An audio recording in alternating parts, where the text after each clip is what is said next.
Dr. Westerdahl started, and a little hard time to start with, but it's grown so big. Yes. I didn't quite get the concept of what it's all about. Can you just briefly give us a little bit of what it's doing, what it is? Yeah, so the American College of Lifestyle Medicine is an organization that was founded in 2003 by a small group of us health professionals that were passionate about the field of lifestyle medicine, but it didn't have an official college or medical society to call home. And so many of us who had trained at Loma Linda University were trained in this field. We were interested in the field. But a good friend of ours, Dr. John Kelly, spearheaded the movement and was our first president and organized a board of directors, and Dr. John Westerdahl and myself were amongst the initial 10 or 11 individuals who were the founding board members of the American College of Lifestyle Medicine.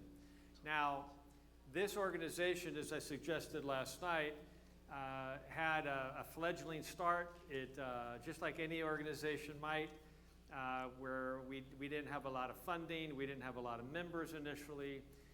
We almost went bankrupt after the first major conference we put on, just because of our lack of experience running conferences in signing contracts with hotels and so forth. We lost a lot of money on that initial conference. And so one of the best decisions that we made, Mr. Chasen, was hiring an executive director that knew what she was doing in running an organization. So the mission of the organization is to provide a home and leadership for any doctors, nurses, dietitians, and other allied health professionals that want to champion the use of lifestyle medicine in their practices and in their work in the healthcare system. And so we have an annual conference every year, usually at the end of October. And as of last annual conference, I think they were getting close to 3,000 members worldwide. We not only, even though it's called the American College of Lifestyle Medicine, it is actually a parent umbrella organization it's an international society of lifestyle medicine that has member societies all over the world that run their own conferences. And so the various countries around the world have seen this and are excited about what we're doing, and it's really making a big difference in the field of medicine in general. Another question. Okay, I think yes. Here. I gotta say it in German. Let me see. I had to write it down. I would like to know, why do I wake up at 3 o'clock a.m. with my blood pressure high? Until I go and take magnesium tablet, it kind of slows me down and I go back to sleep. So why does it happen? Oh, okay. That's a great question. Why do many of us wake up early in the morning and kind of like we feel stressed and blood pressure might be up, as in your case, or we're like wide awake and like, why, now I can't get back to sleep.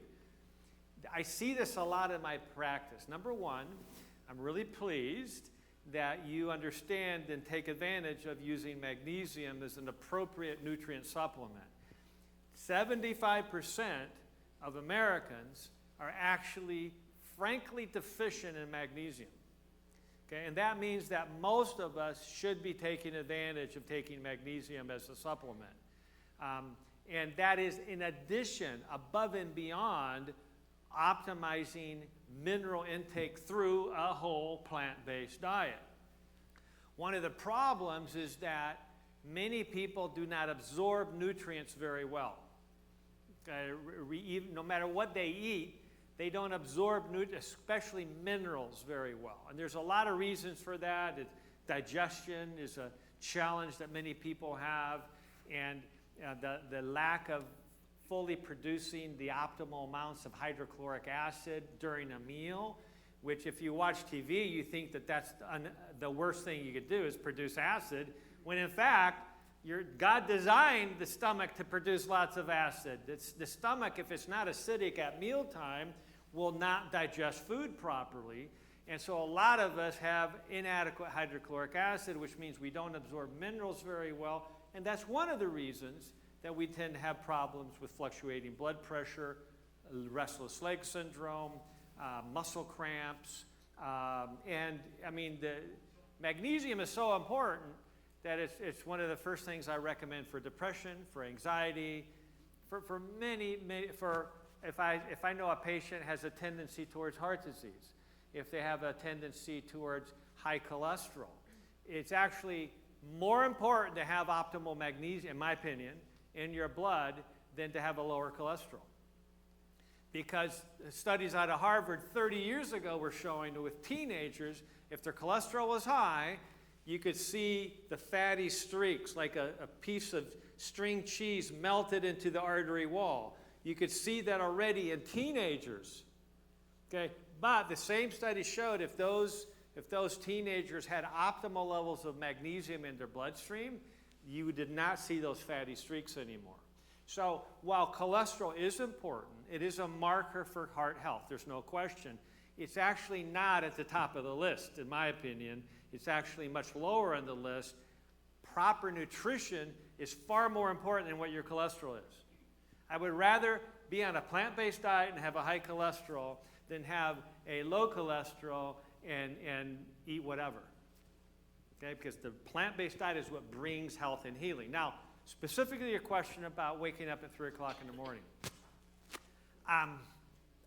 I find that a large percentage of my patients who struggle with this actually have a tendency to hypoglycemia. And I alluded to this a little bit last night and this morning. And that's why one of the tests that I strongly recommend, like if I was seeing you clinically and you brought that question to me, the first test I would actually do on you, and of course I'd want to look at a lot of different things, but the most important thing would be doing what's called a 4-hour glucose tolerance test.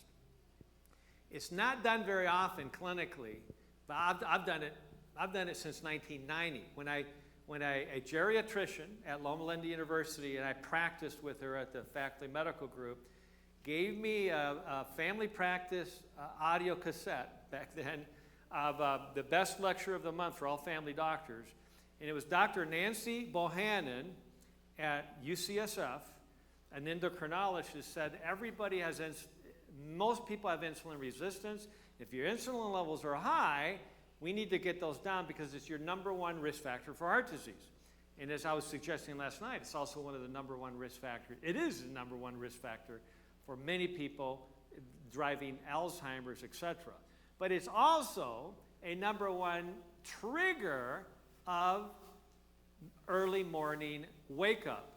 An unexpected, or maybe you're expecting it if you're used to it, but it's not, obviously you don't want it, right? You don't want to wake up at 3 in the morning or at 2 in the morning.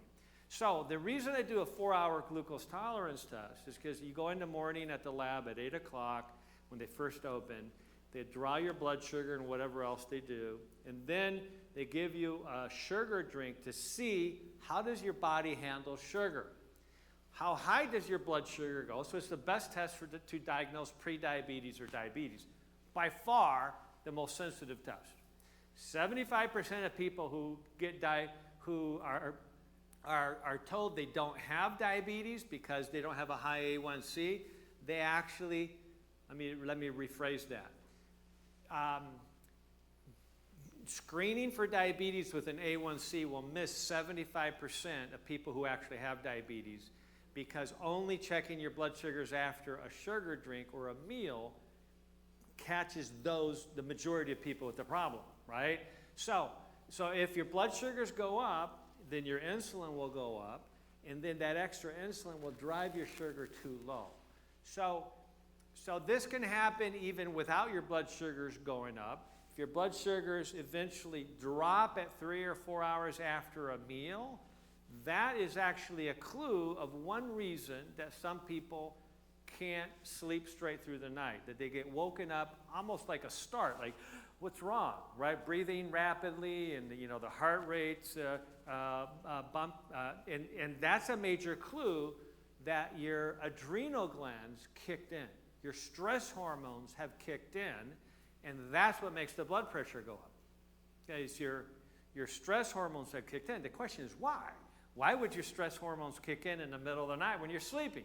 And the common reason, and I'm not saying this is in your case, but that's why I do the test to see if it is this.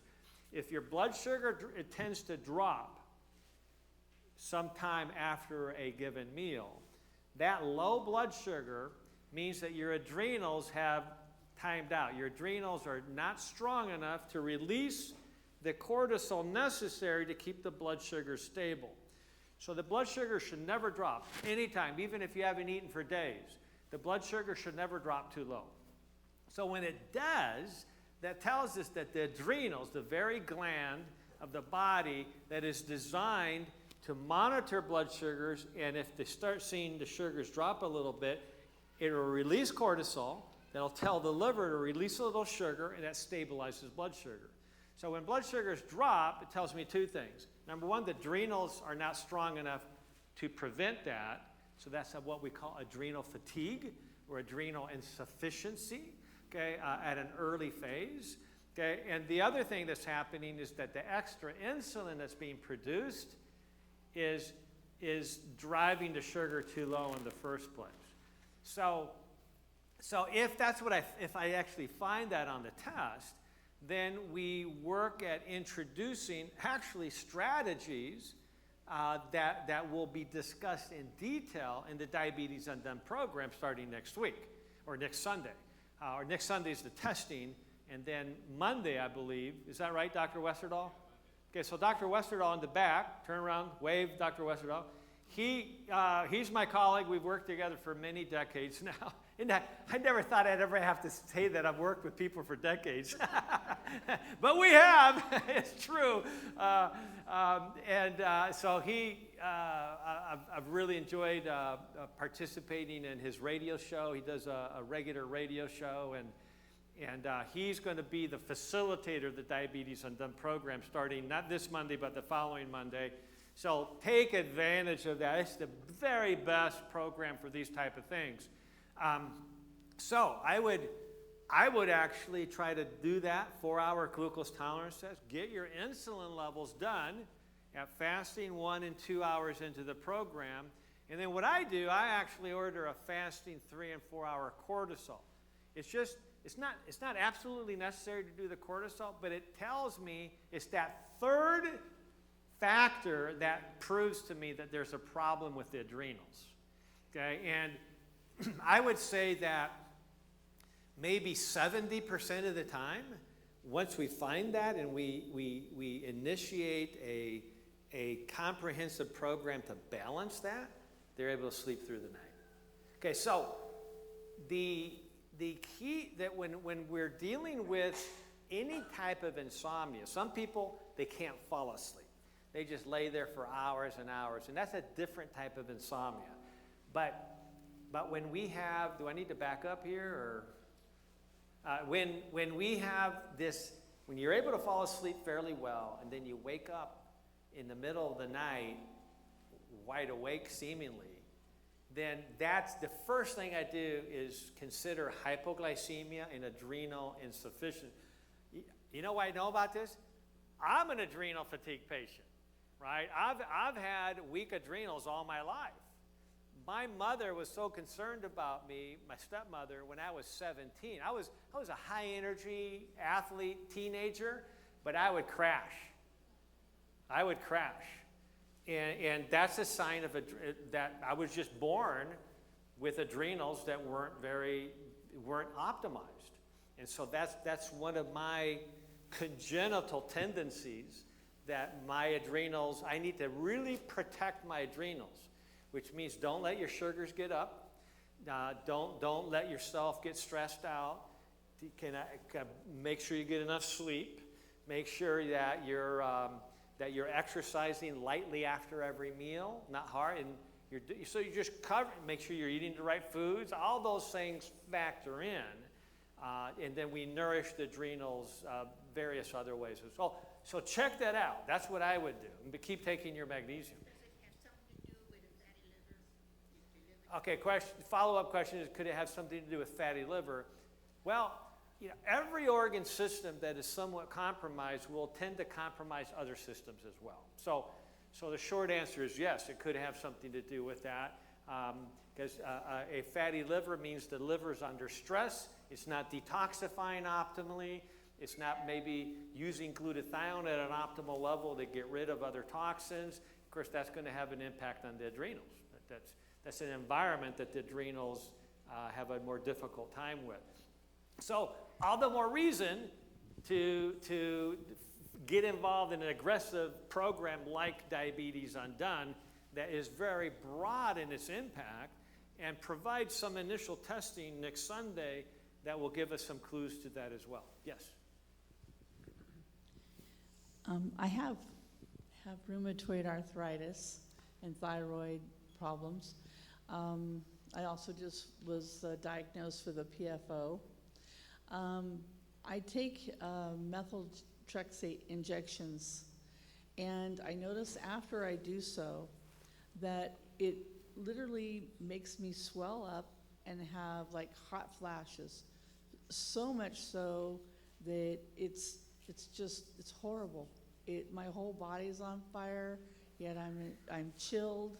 Now, I know diet's a good thing, and it's but is that something I should be worried about? And second question is kind of, have you ever heard of lymphedema, and is that a thing? Okay, all right. So in general,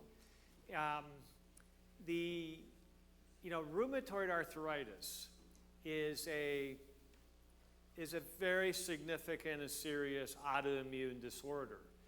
I briefly mentioned this morning in my talk showing how stress issues can really drive, or at least initiate autoimmune tendencies, and sometimes we develop early autoimmune symptoms like dry eye syndrome, Hashimoto's thyroiditis. An autoimmune inflammatory attack of thyroid is one of the most common autoimmune diseases. Oftentimes it's discounted in medicine as, well, we just treat your thyroid.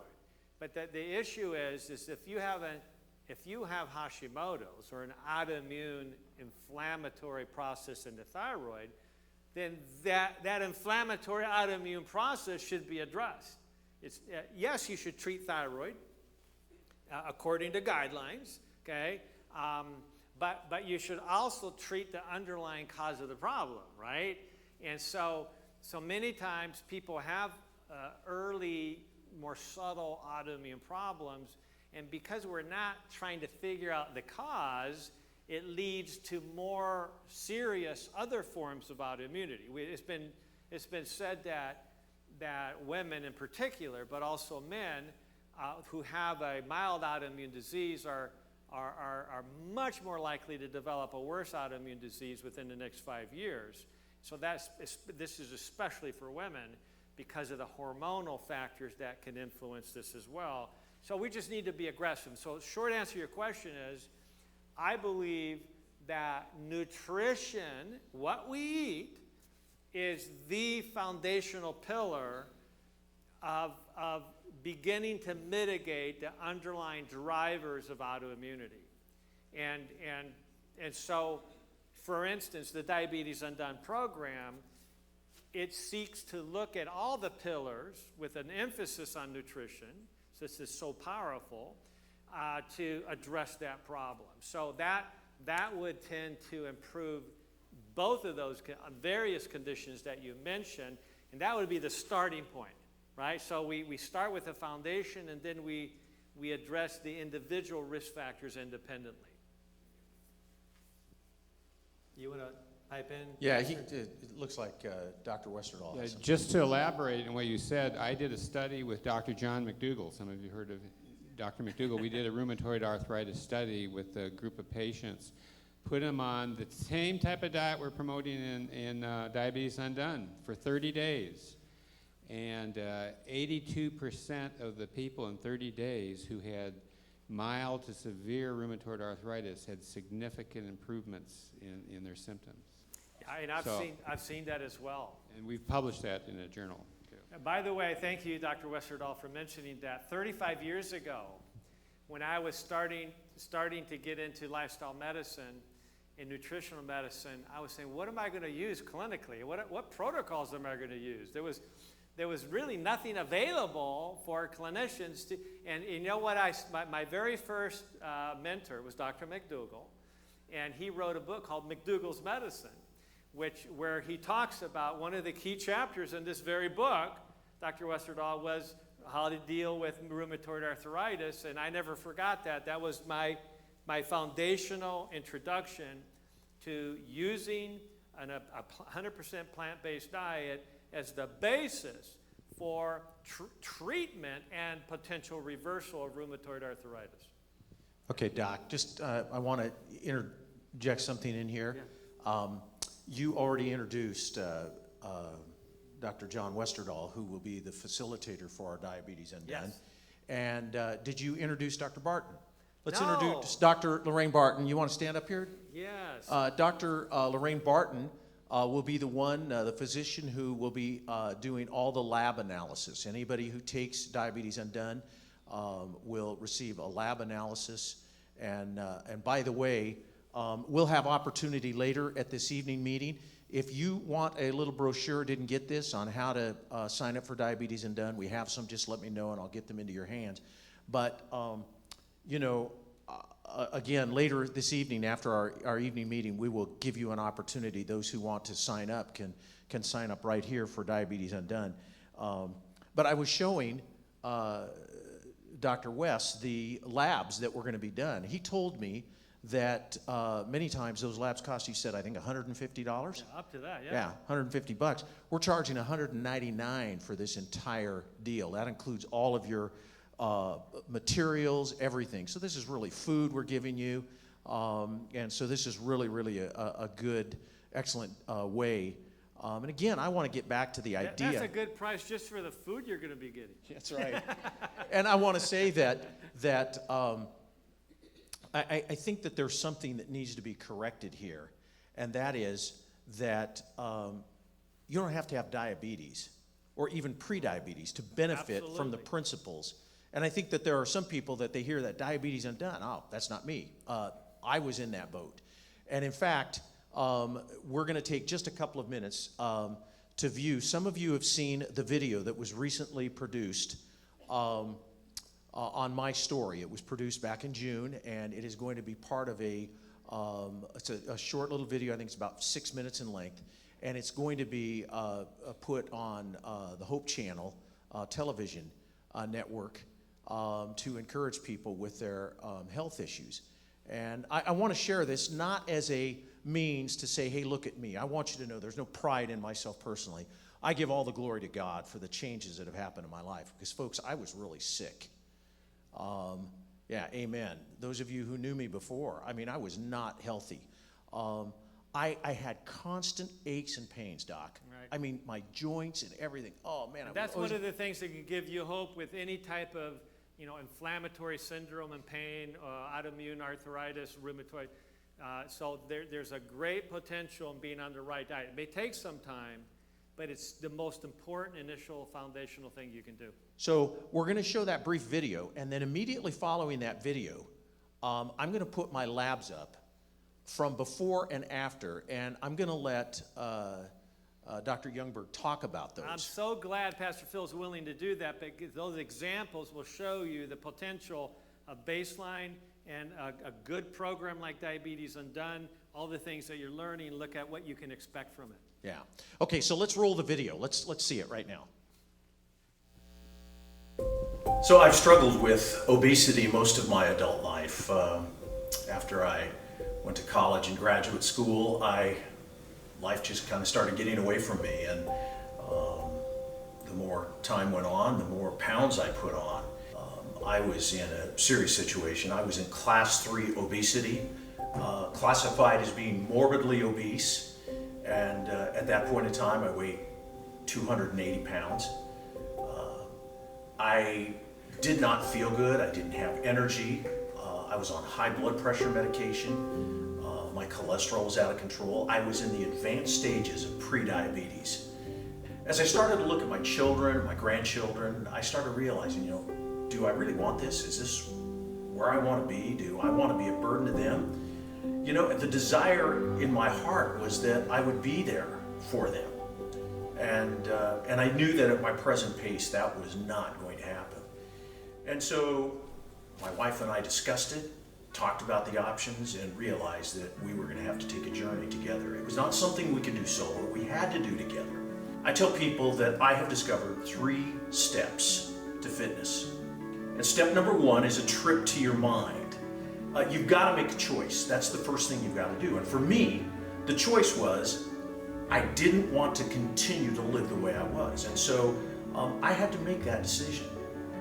And so once I came to that place and I realized that I needed to make those changes, then step number 2 was a trip to the kitchen. And we realized we needed to change what we ate. Now, the interesting thing of it is that for a number of years, my wife and I had practiced largely a vegan diet. Vegan being free of dairy and eggs, no meat, fish or poultry or anything like that. But I've come to discover that that really doesn't adequately describe the journey I'm on, because there are many things that are actually classified as vegan. Soda, potato chips, French fries. Vegan, but not healthy. Jan and I decided that we were going to start practicing a whole food, plant-based diet. The less processed foods we'd eat, the minimal amount of oil, and virtually cutting out oil in food preparation at all, high amounts of sugar. We started making those changes and things started happening. When I started thinking about, the direction that I wanted to go with my life, I decided that I was going to start working out. A friend of ours, a fellow member of our church, made a commitment to working out with us 3 days a week. And so we would work out 1 hour a day, 3 days a week. And it was interesting because in that period of time, working out, and I mean, it was a hard workout.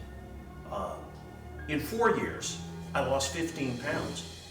But once I set my mind, we set our minds on making some healthy lifestyle changes, in 4 weeks, I lost my next 15 pounds. I've lost more than 90 pounds. My wife has lost more than 40 pounds. Step number 3 then was a trip to the gym, and we continued to work out. Now, the interesting thing that happened was that when we started eating healthy, we discovered that we had more energy than we had had in years. I mean, I felt like it did when I was in my 20s, and this was unbelievable. And I had to do something with that amount of energy. And so about 3-4 weeks into my lifestyle change, I went out and bought a mountain bike, and I started mountain biking.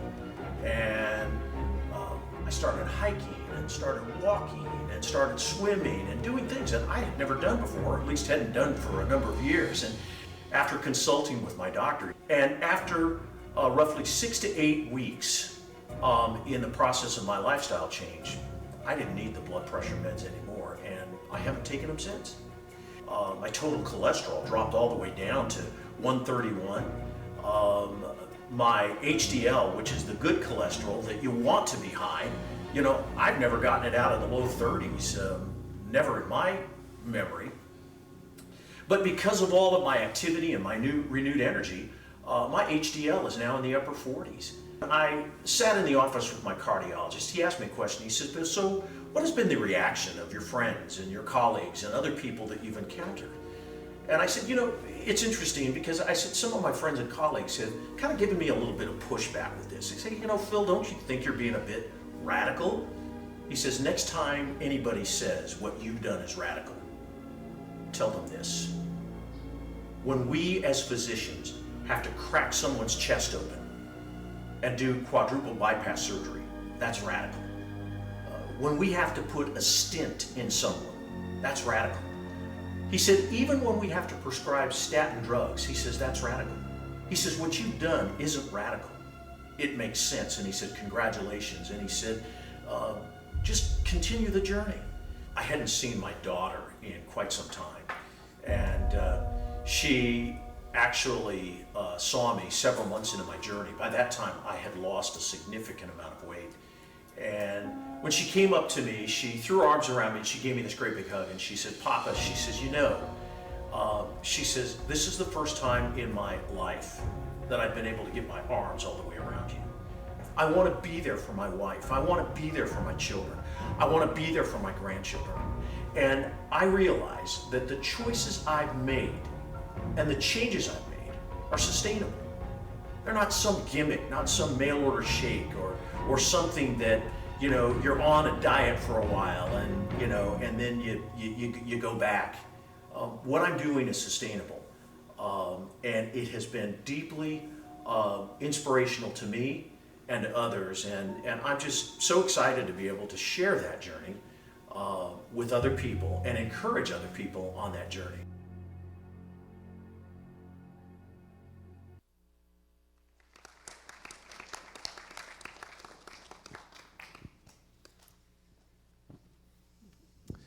That's awesome.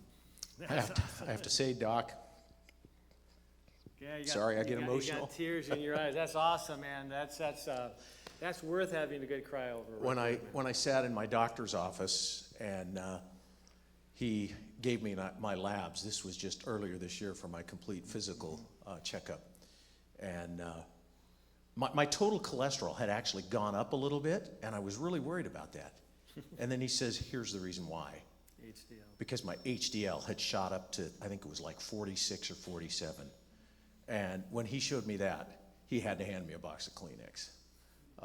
I literally broke down. Yeah. So that's, a 15-point increase in the HDL is a huge increase. So let's take a look at these labs. Now, I want to tell you, and I'd like you to comment on these. It's kind of a little bit small, but let me talk about these labs. I want to tell you that these were, I'm not including my present labs. These are not my present labs.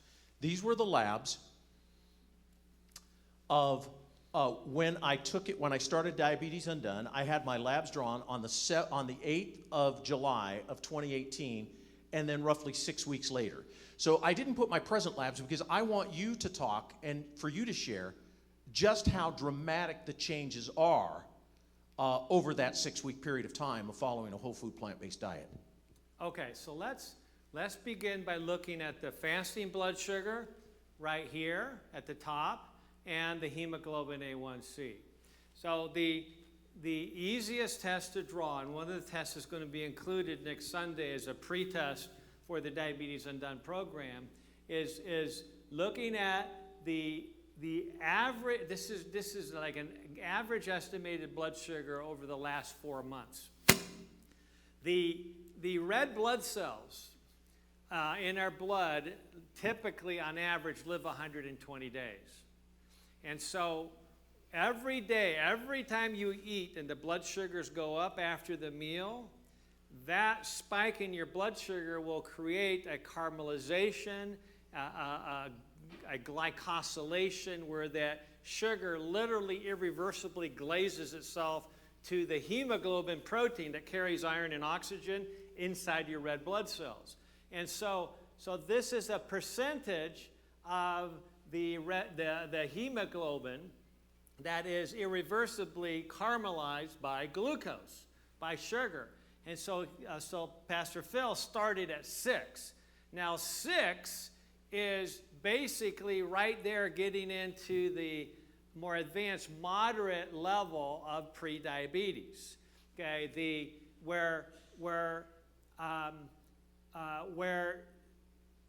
that right there dramatically increases risk for a heart attack or a stroke. It dramatically increases risk of cognitive decline. It means that you were insulin resistant at that point. Your body is trying to control for that higher blood sugar. Your fasting blood sugar, after all, was at 108, and that's right close to that threshold of what we would call advanced prediabetes. Once you hit like close to 110 on a fasting blood glucose level, a blood sugar level check before breakfast, that's advanced prediabetes. 100 is the beginning officially of prediabetes. But that was, so he basically lowered from almost advanced prediabetic to just into the pre-diabetic cutoff right there. Now, but when we look at the hemoglobin A1C, which looks at an average over the last 120 days, Pastor Phil, you actually went from a moderate pre-diabetic score to just under the pre-diabetic cutoff. And so most of the time, the kind of official way to determine if you have reverse prediabetes is you're looking at the hemoglobin A1C, and has the average blood sugar dropped under 5.7, which is the beginning criteria, meeting the minimum criteria for prediabetes. And this was just in 6 weeks. That's in the first 6 weeks. Now later on this evening, I'm going to show you some case studies of a 90-year-old gentleman I worked with, okay, and what he was able to do. He started out with out-of-control diabetes. So Pastor Phil, as important as what you just did in that 6-week period, you are not Superman. Mm-hmm. Okay? This isn't something that Pastor Phil was able to do because he's got such greater willpower than you or I. This is something that everybody can do. Mm-hmm. Everyone can do this if they take that, what you call, Pastor Phil, trip to your mind. Mm-hmm.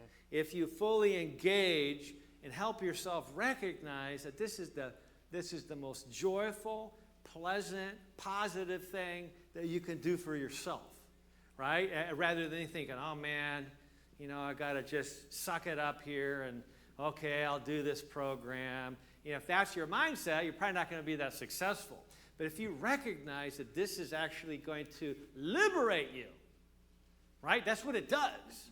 I mean, just the fact that you don't have this pain anymore. It's a liberation from pain. How many of us who've actually experienced chronic pain would be saying, hey, I had a patient 30 years ago when I was practicing in Sun City. He says, stop apologizing to me, doc, for how hard this is going to be. He says, if you tell me I got to eat barbed wire to be healthy, then I'm gonna eat barbed wire. So it's like, so it's like some of us are recognized that the investment, the energy, the effort that we put into a program like this is what liberates us. Okay, so A1C, dropped under the pre-diabetic level. Now let's look at cholesterol. Now, were you on any medicines at the beginning? Okay. No. So the cholesterol initially, 169, which isn't a horrible cholesterol level, but what was so telling here is that one of the reasons the body produces cholesterol is try to fix something. The body uses cholesterol. Cholesterol is actually a toxin sponge. It's also helps fix areas where inflammation, damage has occurred into arteries. That's why if it's out of control, it can produce plaque. But it's initially designed there to help heal areas. So cholesterol in of itself isn't bad. It's just when your body has to produce a lot of it to address the problem, that's the bad part. And so what happened here is Pastor Phil's cholesterol dropped from 169 to 131.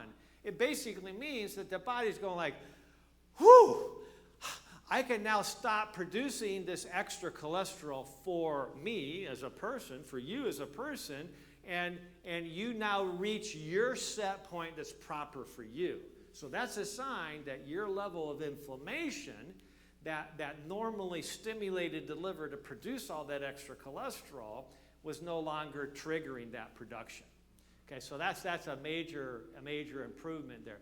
The LDL cholesterol, typically, you want it at least under 130, but now Now the goal is to try to get it under 100, and you went from 107 to 81. So that's a great drop in that LDL, quote, bad cholesterol.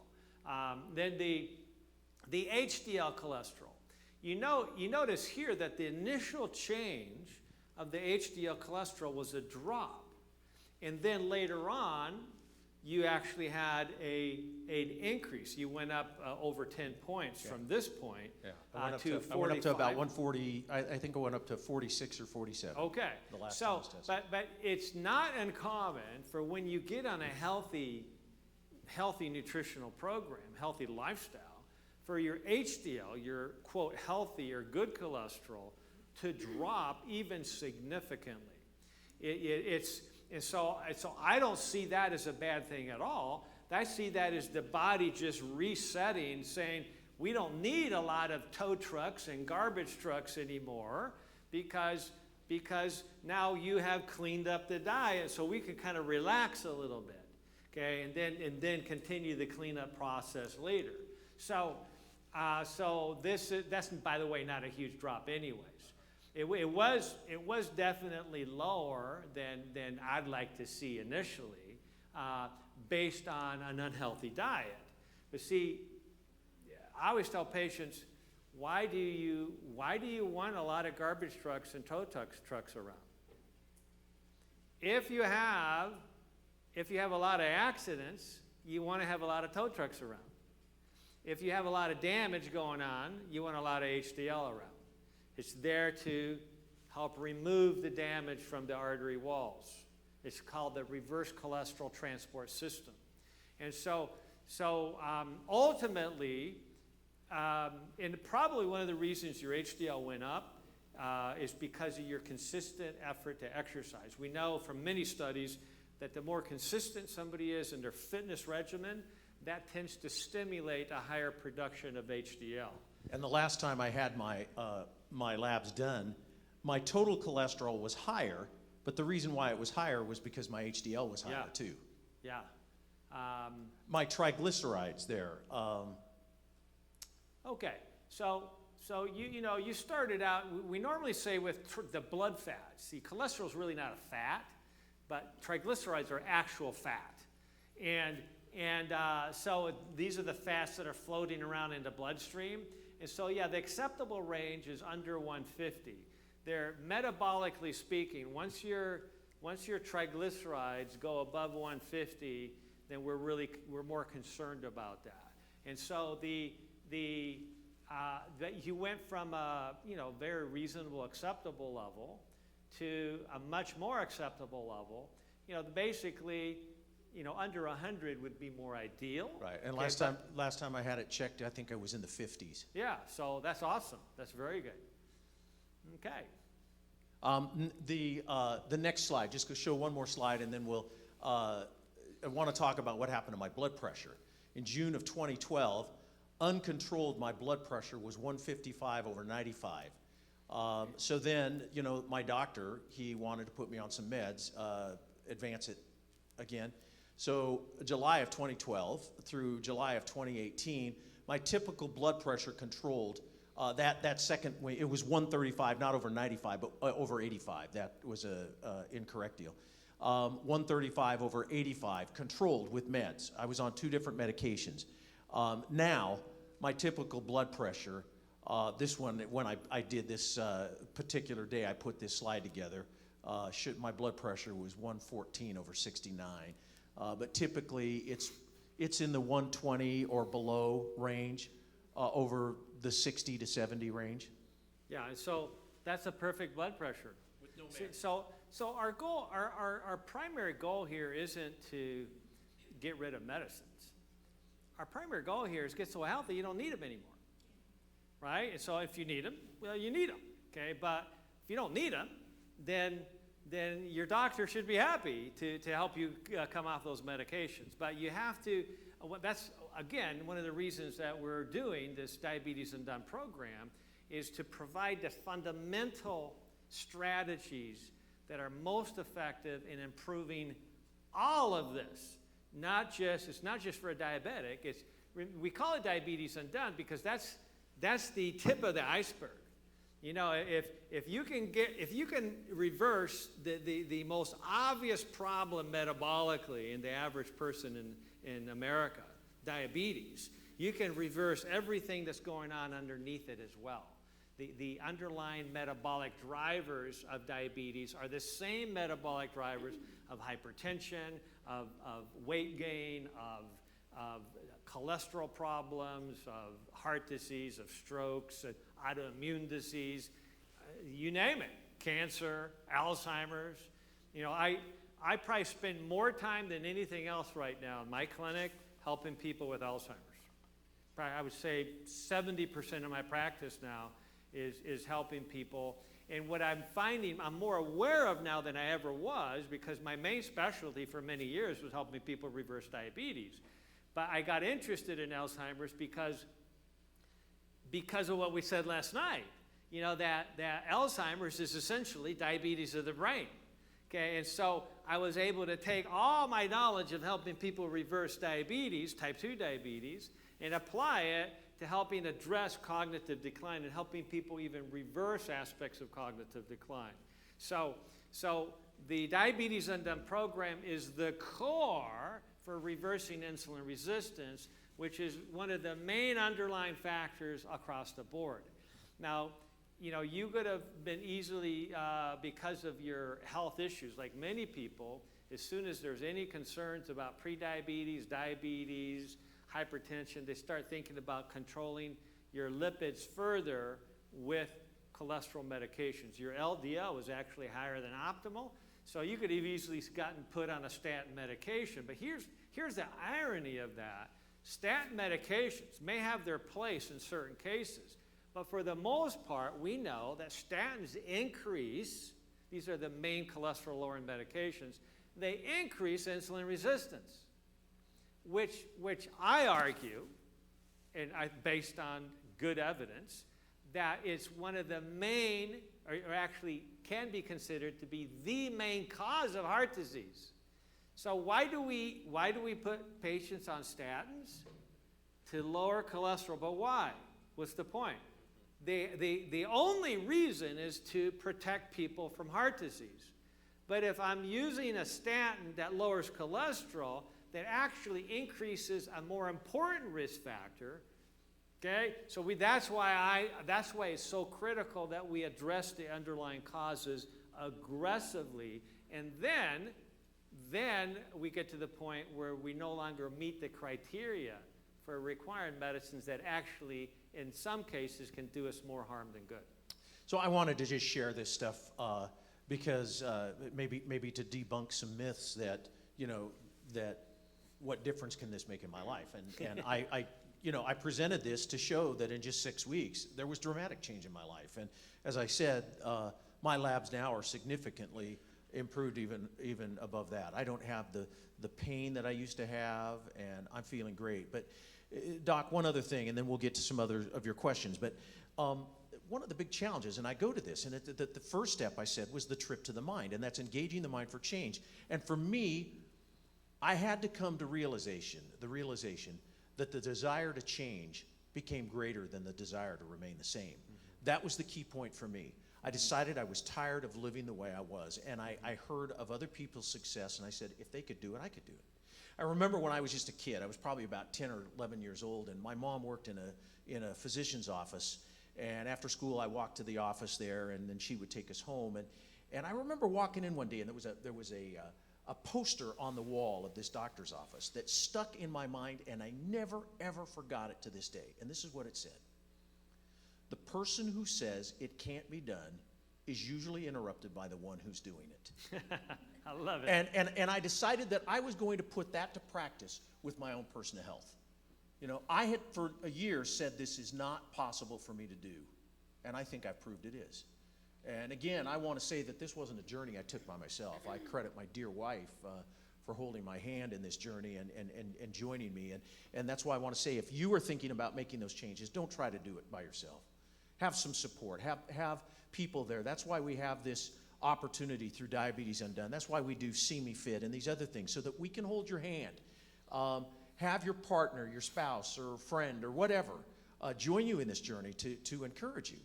But I think there's one other thing that's bigger than that, and that's there's so many other things in the mind. You talked last night about your friend that you'd worked with for a number of years that was a multimillionaire and sadly, made the changes and then sadly digressed back and then died recently at the age of 61, which ironically is my age. Yeah. Okay. I think one of the Yeah, big he things. died Monday. Yeah. This week. One of the big tragedies is these games that we play with ourselves. That thinking it. If you watch any TV at all, folks, watch the news or something. What are one of the big? Jan and I will watch the evening news, and one of the big advertisers are the drug companies, and they'll talk about, if you have type 2 diabetes, take this pill, and it shows all the magic it can do for you. And I turn to Jan, I say, what a bunch of bunk. I mean, it is just craziness, absolutely insane. But we have gotten ourselves to think that we can do the quick fix. I've had so many people come to me and say, hey, listen, wow, you're amazing. What's happened? Did you get sick? And I say, yeah, I got sick. I got sick and tired of being fat. That's what happened.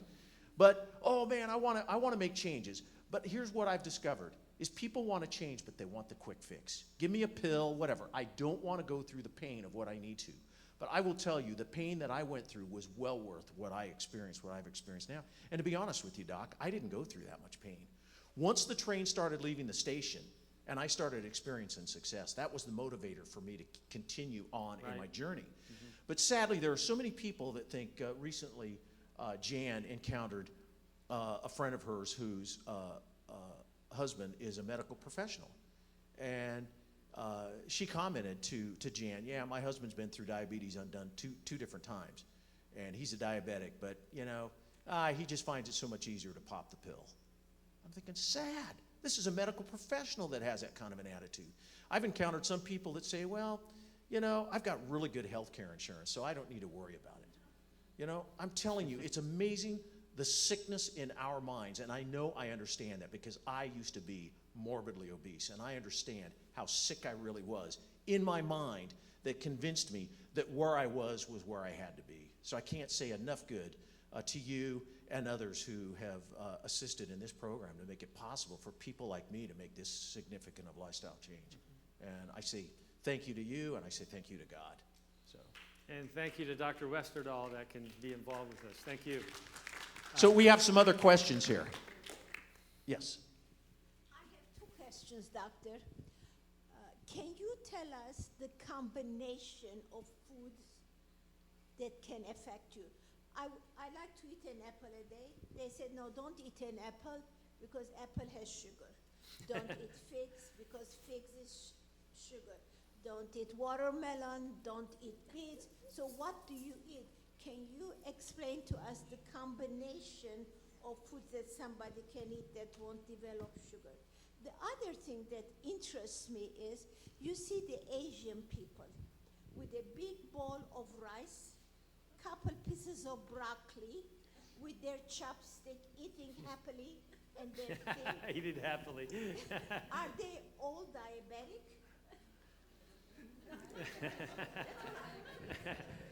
Well, it's, Dr. McDougall talked a lot about that. See, there's many different levels of what may be appropriate or optimal for a given person. And so that's why clinically, I think the important thing is understand that we need to come up with a plan that's best for us as an individual, right? And so that's why we look at, for instance, some people, when I do a glucose tolerance test on them, their blood sugars are high, but their insulin production is super high to compensate for that. So their pancreas is able to produce a lot of insulin, just not as much insulin as necessary to fully control the blood sugar. In other words, if we reverse the underlying insulin resistance, they get better very quickly. They reverse this very quickly.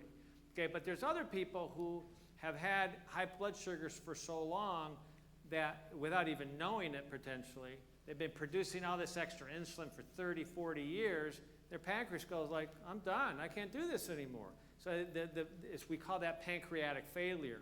And so their ability to produce insulin now has dropped so low to maybe 5% or 10% or 20% of what it used to be able to produce, that it's no longer just reversing insulin resistance that needs to be done.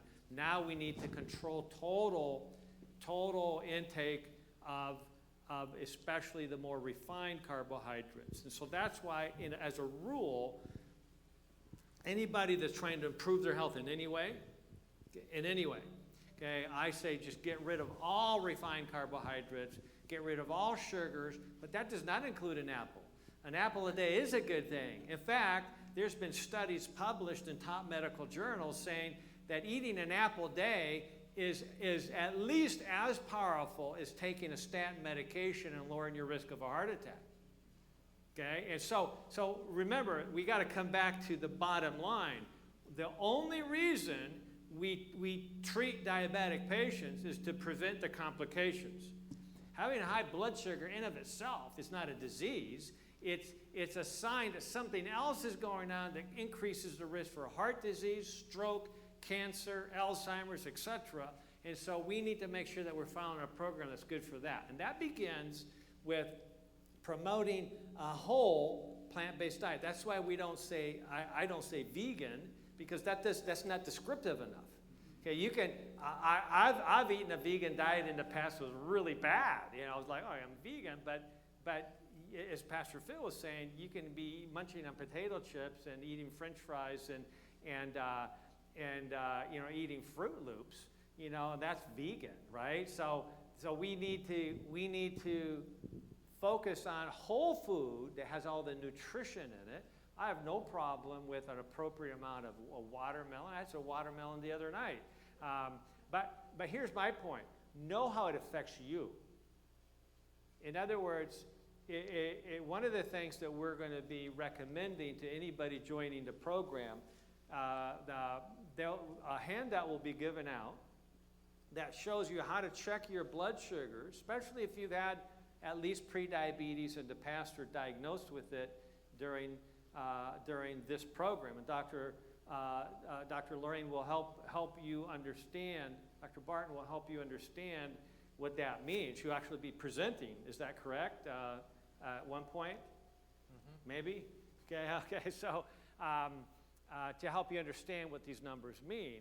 But the point is that some of us need to be more careful about what we eat and how we eat it. And so we'll be checking your blood sugars before and 1 or 2 hours after every meal temporarily to see the impact.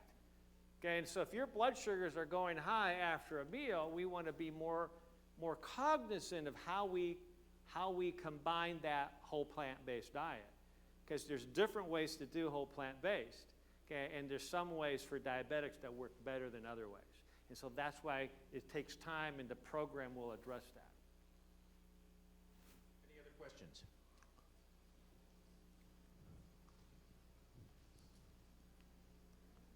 Wow, okay, here. Yeah, here's some right here.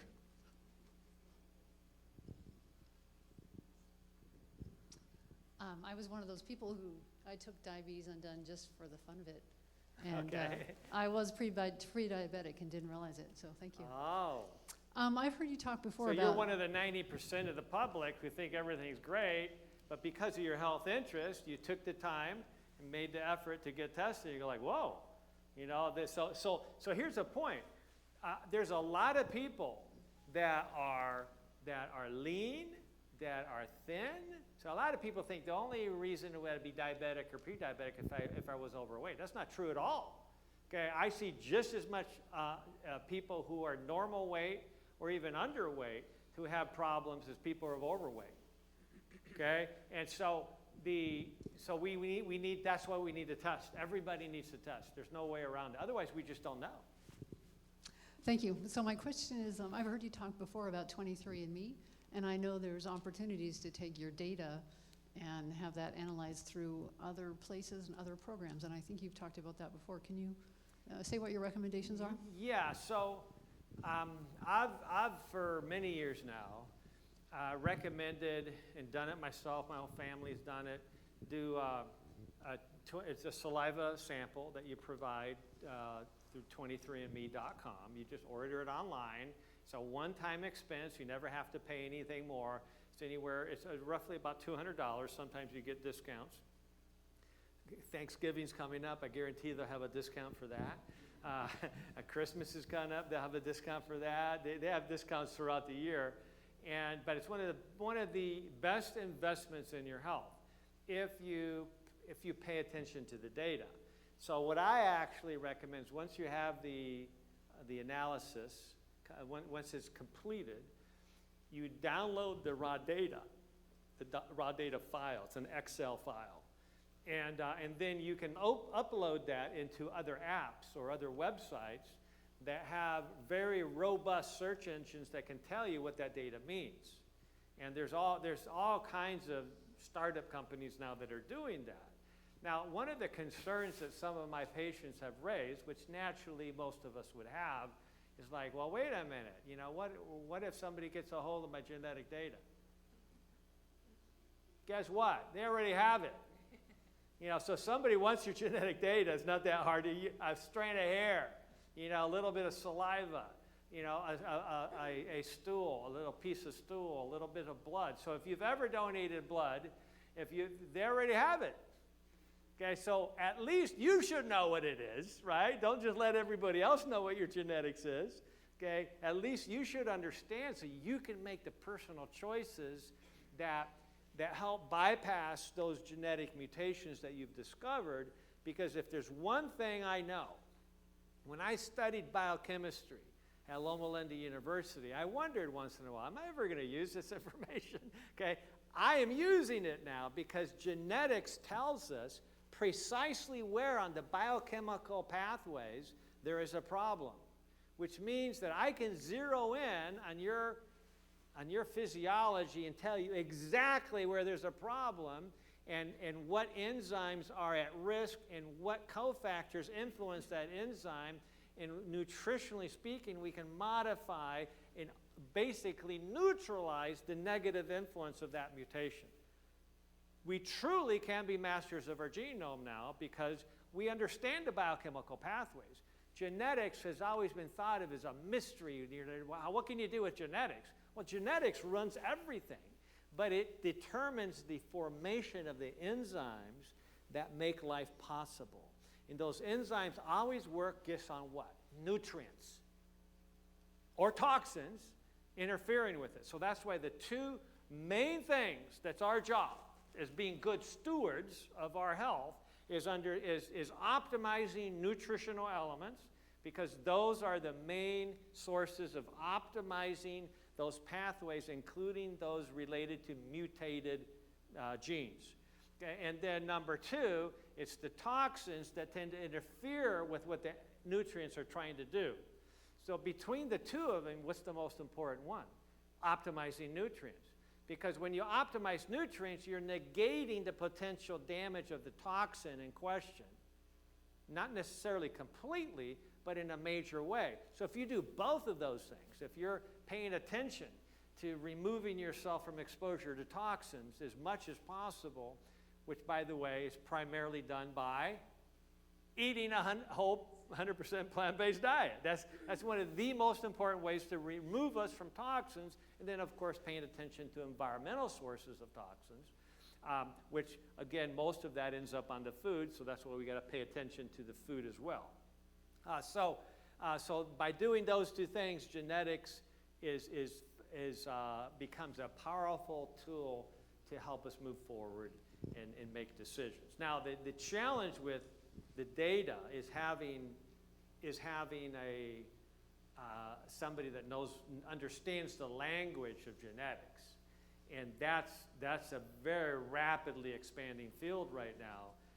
I have various family physician friends of mine that work in my area, and they will just say, listen, I'm glad you're doing it. I'm glad you're addressing genetics, but most of us doctors have no business getting involved in genetics because there's just too much information there. So unless you do it right, don't get involved in it. So and these are really smart guys that really know their medicine, but they recognize that unless they want to develop a niche into it and really do it right, they stay away from it. So working with somebody that spends a significant part of their practice doing genetics and explaining to people how that works and what that means for them. That you want to find somebody to help you with that. Okay, so let's see, who's got the mic? Right here. Okay, yes. Doctor, excuse me, this is not a question. This is just to augment Hosanna's statement regarding the Asian people eating rice. Yeah. Now, I have that book, The China Study. And the reason why I'm here and saying this is because I'm Asian. Yes. In Philippines, they eat rice 3 times a day. Yes. The I know, I've been entire there. Asian country will be dead without rice. Yes. The entire Middle East, the whole Arabian country out there Yes. will be dead without rice. Half of the Latin America, they eat rice. And I placed a question in the internet. If all of these people are eating rice, are we all going to be dying of diabetes? No one has answered back to me. But I think that culturally, I eat rice a lot. But culturally, I think is that our body adjusted to our way of living. Because from the moment we're born, we're only like 3 months old. There's no milk in the poor countries. There's no pablum or baby oatmeal. They boil the rice and feed you. Right, and so right. we had to eat it, whether we like it or not, to survive. I Right. survive on rice. And Right. so, doctor, I don't know where I stand on that, because the Asian people will be dead without the rice. Yeah, and that's why you didn't hear me say rice was bad for you. Okay, I didn't say the rice was bad for us. I think we need to individualize. We need to find out how rice affects us. So that's why in the program, Diabetes Undone, we're checking blood sugars before and after different meals. If your blood sugars are optimal after consuming rice, and also your insulin levels are optimal, then that your body, you're doing great with that. So back in the day, okay, all throughout Asia, when the average person worked most of the hours a day, they were very busy physically, if they didn't have rice, a lot of it, 3 times a day, they would die of malnutrition. Okay? Now, in most places of the modern world, that's not true anymore. No. That's not true anymore. Like in my work, if I didn't actually go out and exercise and work out and play basketball and sports, I'd get no exercise at all in my work, because I just sit there and talk to people. You know, the most exercise I get at work is standing up to grab the next patient, right? And so in a large part of the developed world, certainly here in North America, we're so out of shape that metabolically we can't handle a high level of even the healthy carbohydrates anymore. And there's a lot of misunderstanding about this. And so that's why I say check yourself. Don't take my word for it. Don't take any other doctor's word for it. Everybody's got their own opinions. But in the end, our opinions don't matter. What matters is, how does it affect you? How does it affect each of us? And so that's why this is a clinical question that is determined individually. And so now, for instance, some people who have high blood sugars, who have metabolic risk factors, they need to be more careful initially and shift the proportion of their plant-based foods more to the non-starchy vegetables and more to the legumes, which are starchy, but they're high fiber, high protein, and less to some of the other grains.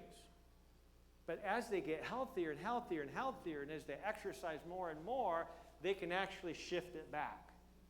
Okay? As long as you stay metabolically healthy. And how do we do that? We check the labs like Pastor Phil did.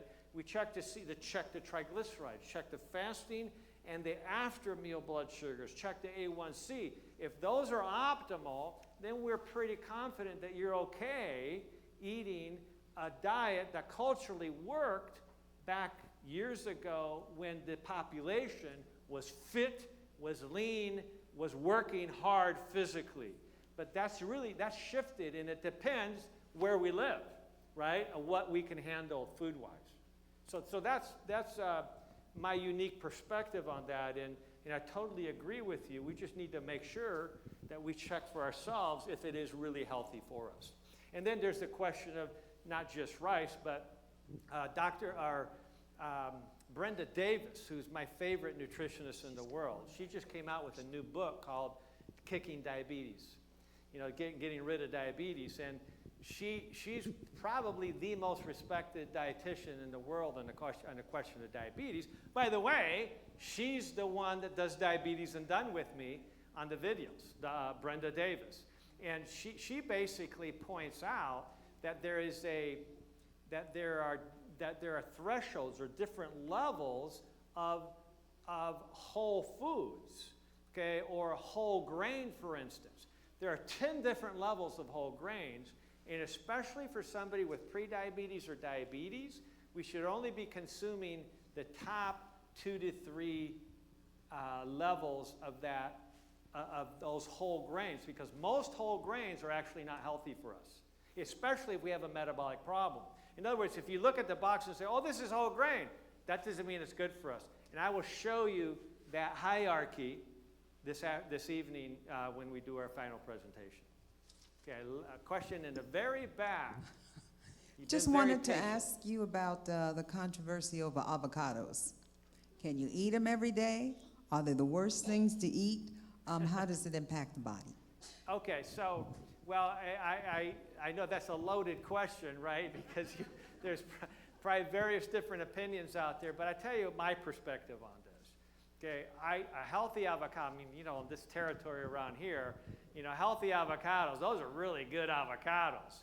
And I am a great believer in using healthy fats appropriately, whole food, plant-based fats appropriately, especially in metabolic syndromes. And my perspective may be somewhat different than some of my good friends and colleagues, but and Brenda Davis, by the way, who I feel is pretty much almost the final authority on what is appropriate or not in this plant-based field, she's the one that's always, if I ever said anything that she disagreed with, she'd be on me immediately. Okay, she'll challenge anybody, Dr. Esselstyn, Dr. McDougall, Dr. Neil Barnard. You know, sometimes we get so into our philosophy of health that we'll say things that actually aren't true, okay, or accurate, I should say. And she's honest, so she's a true scientist, and she'll say this: it's not actually the percent of fat in your diet that makes it healthy or unhealthy, contrary to popular opinion. It's whether or not that fat comes from whole foods or not. Okay, that's the main issue. If you look at the healthiest populations around the world, they go all the way from 7% fat in certain cultures all the way up to 60% fat in certain cultures. Okay? But if you're getting fat from whole foods, the population seems to be healthy. Okay, so now the real issue here is when you start refining fats into oils, that's when you get into real problems.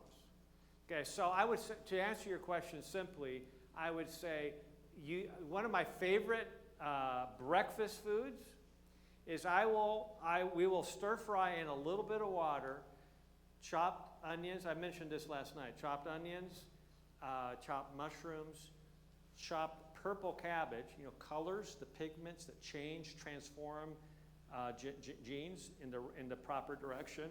Okay, and then we'll add maybe some other things, and then a whole bunch of baby spinach. Simmer that down. Have a big old bowl of that for breakfast. In addition to other healthy breakfast foods, but that's the core. And I'll put like several slices of avocado on that. To me, that's a perfect start of the day.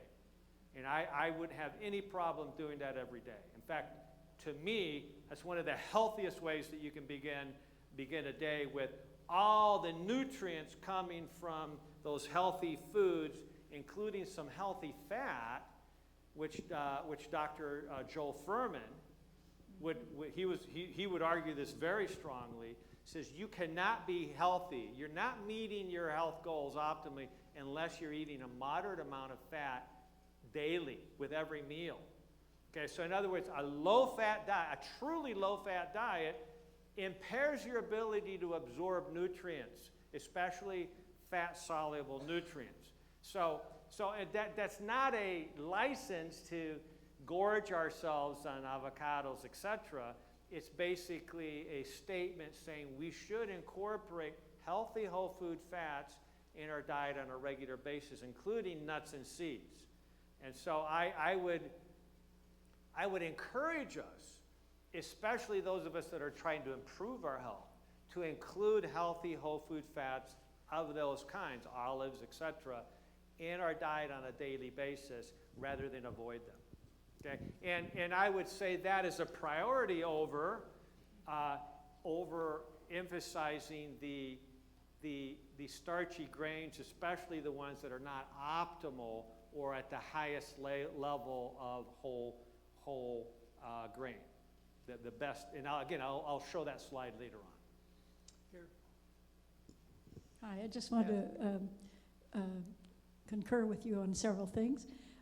Probably some of you have heard the studies about Japanese who moved from Japan to Hawaii and then to the United States. And each time they moved, they got less healthy, right? Because of just their change in their diet, etc. But also, some of you may not know that in California, at least, I don't know about other states, that Filipinos actually have the highest rate of hypertension. And it's not always because you're overweight or anything like that. It's because of the high salt content as well. So we aren't just interested only in fat. We have to think about salt. Right. Good points. Thank you, Dr. Barton. Okay, yes, in the back here. I was wondering the difference between soy, and is soy good for you protein or pea protein? All right, great question. The point on soy is that when you're using soy protein, you really want it to be organic. Just because you want to minimize your exposure to toxins. Speaking of the genetic test, one of my favorite SNPs, these single nucleotide polymorphisms that we look at in genetic testing, is what I call the pony gene. PON1 is the official name of the SNP, and that is a gene that codes for an enzyme that is the primary enzyme in the body that breaks down pesticides. And if you have a double copy mutation, otherwise known as a homozygous mutation of the PON1 gene, or what I call the pony gene. I call it pony because I envision a pony running through a toxic waste dump. Okay? And as this pony's running through this toxic waste, you'll never forget this now, it's bumping into these rusty barrels of pesticides that are just splashing pesticides all over the pony. Okay? And so that PON1 gene mutation, double copy in particular, dramatically decreases our ability to get rid of toxins that are most commonly found where? In our food supply. And so that's why paying attention to the environmentalworkinggroup.org or EWG.org, where they have the Dirty Dozen. You can just Google Dirty Dozen, and that'll tell you the 12 fruits and vegetables that have the highest load of pesticides on them unless they have been grown organically. And so that's why those Dirty Dozen, you want to eat organic, especially if you have the pony gene mutation, because that means you get exposed to pesticides, you can't get rid of them. I'll try to remember to show this again this evening. The pesticides or basically pollutants from our food and our environment are actually much more. We're talking about 1,000% or more responsible for diabetes than being overweight. In other words, in fact, what we're now starting to understand that one of the actual causes of excessive weight gain is actually unhealthy ability to get rid of toxins.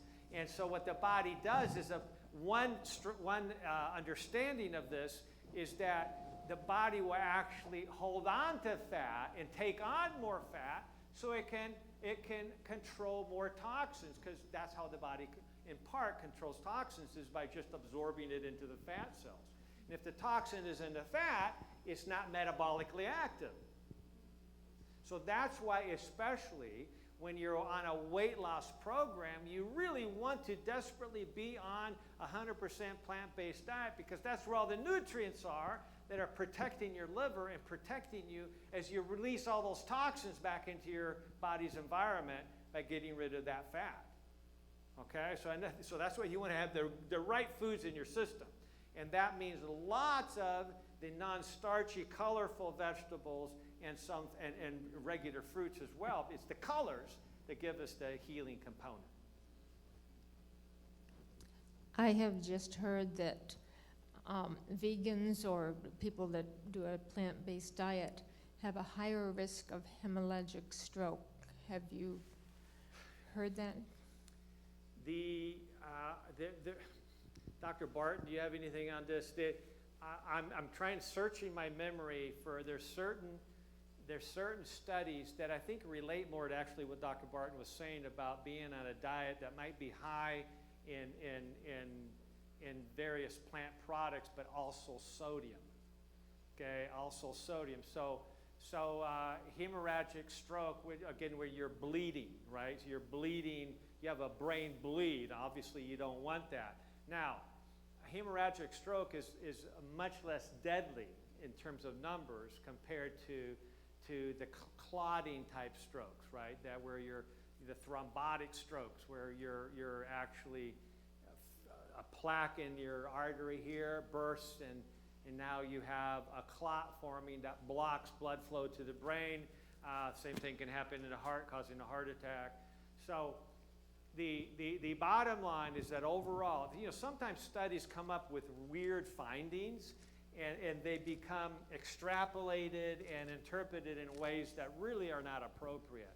So I would say this: I would never caution somebody to avoid a plant-based diet if they're at risk of hemorrhagic stroke. To me, that would be a misapplication of the science. I would actually encourage them to any type of metabolic or cardiovascular disorder. They're usually going to be better off, always going to be better off, eating a plant-based diet, but then looking at the clinical specifics carefully to make sure that we're covering all our bases. Okay, we have time for one last question right here. Okay, so does eating a plant-based diet help with regards to type 1 and type 2 diabetes? Great question. So, yes, I frequently have patients that will come and say, well, what about type 1 diabetes? Here's the bottom line. I've been treating diabetics for almost 30 years now. And so I've kind of seen it all, And now type 1 diabetes represents roughly 3% of the total diabetic population. So most people with diabetes have type 2 diabetes at different levels of insulin resistance. Some of them are more type 1.5 diabetics because they have lost the ability to produce insulin. But a type 1 diabetic, within weeks of diagnosis, have lost essentially 99.9% of their ability to make insulin. So they require insulin. So it's different from that perspective. The bottom line here is that type 1 diabetes is a very different condition because of the cause.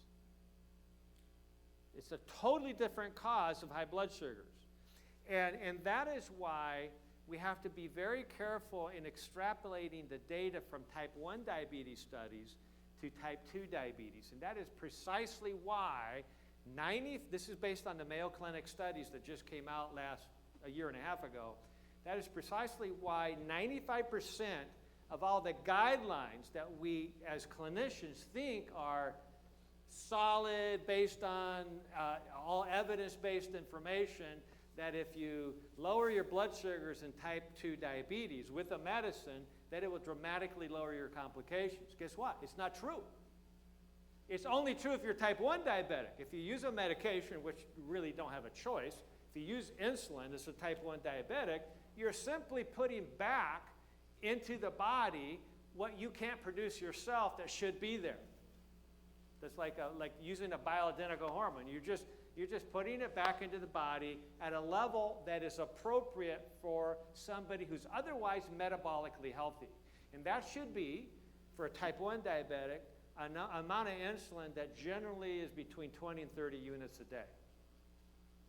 So, if you have a type 1 diabetic that is diabetic who's requiring much more than that, then it's more than not being able to produce the insulin now. It's more than just type 1 diabetes. There's actually, see, what we forget is a type 1 diabetic is just as prone, if not more prone, to develop type 2 diabetes as anybody else. But nobody ever thinks about that, right? There's nothing that says if you're type 1 diabetic, you can't also be a type 2 diabetic, which speaks to cause. See, that's the easiest way to understand this. So type 1 diabetes is caused by a aggressive autoimmune condition or toxins or trauma to the pancreas so that the beta cells of the pancreas no longer can produce insulin at all. Okay? Okay? That's totally different than the type 2 diabetic who developed that because of insulin resistance that gradually got worse over 30 to 40 years in most cases. Okay? And then little by little, the pancreas loses its ability to produce insulin, but that can be regained, unlike the type 1 diabetic, typically, as far as we know now. Okay, so a type 1 diabetic can gain just as much, actually more benefit from doing a Diabetes Undone program, not because they're expecting to be able to completely negate the use of insulin. That's not the point, okay? But what they should expect is to be able to improve insulin sensitivity, which I almost guarantee almost every type 1 diabetic is just as likely to be insulin resistant as the rest of us, right? Which is most of us, okay? And so that's why we're all benefit from this type of approach.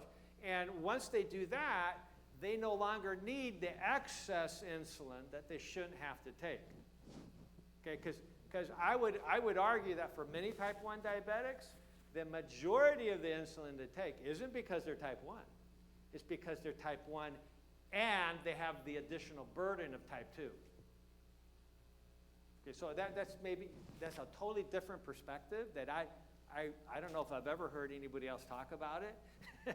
but if you just think about it, it just makes sense, right? And so that's why the person who benefits the most from 100% plant-based diet and a comprehensive lifestyle medicine program like Diabetes Undone is going to be the type 1 diabetic, because they're the ones where blood sugars matter the most, right? Because they're the ones that have the big spikes and valleys and ups and downs of blood sugar, which damage the brain, damage the pancreas, damage the kidneys, damage the nerves, damage the heart, damage everything. Okay, and so once we get past the notion that just controlling blood sugars is everything, it's not. It's the beginning. But the bigger issue is getting the nutrients that the body uses to protect and restore and regenerate tissue appropriately. So that's a great question. Well, good deal, folks. We thank you for coming out. We're going to give you a break. 2 hours from now, we will be back here. And what is your presentation tonight? Tell us what you're going to... So we're going to be looking about how undoing diabetes, or the strategies for undoing diabetes, literally undoes the majority of the risk factors associated with cancer and other conditions like heart disease as well. Fantastic. Yeah. We will look forward to seeing you back this evening at 5:30. And then, as I told you before, after that, we'll give you opportunity to, those of you that wish to register for Diabetes Undone, Jan will assist you in that. And I think that the Youngbergs will have some of their materials available for sale after tonight's meeting. So thank you. We're going to give you a break. The main thing will be, making time available for you to sign up for the program, because that's why we're here. This whole weekend is a kickoff weekend to make you aware of the value of the Diabetes Undone program. The church, is making this available to your community. It's literally the cheapest program anywhere in the world for addressing these metabolic problems, and I'm so happy that you're making it available, Pastor Phil. And so that's the main goal. I'm happy to you know, to autograph books and stuff like that, but that's not important. All right. What's really important is the program itself. Great. Well, good deal. Give you a break for a couple of hours, and we'll see you back here at 5:30. Thanks.